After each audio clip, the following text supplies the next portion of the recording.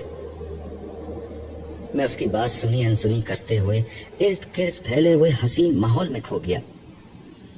میں ایک ایک چیز اور ایک ایک منظر کو اپنی نگاہوں میں سمیٹ لینا چاہتا تھا. صالح نے میری محویت کو دیکھا تو شرارت آمیز مسکراہٹ کے ساتھ کہنے لگا، تم غالباً حوروں کو ڈھونڈ رہے ہو. وہ تمہارا استقبال کرنے باہر آئی تھی، اب سب اپنی رہائش گاہوں میں لوٹ گئی ہیں. البتہ تم چاہو تو میں نے اسے جملہ پورا کرنے کا موقع دیے بغیر پوری سنجیدگی سے جواب دیا. میرے زمانے میں انسانیت کے 2 امام ہوا کرتے تھے. ایک امام کارل مارکس جو پیٹ کی زندگی کو اصل بتاتے تھے، اور دوسرے امام فرائڈ جو میں جملہ ادھورا چھوڑ کر لمحے بھر کے لیے رکا، جس پر صالح نے ایک زوردار قہقہہ لگایا. میں نے بھنے ہوئے گوشت کی اشتہا انگیز خوشبو کو سونگتے ہوئے کہا، میں سر دست امام کارل مارکس کی پیروی کا ارادہ رکھتا ہوں.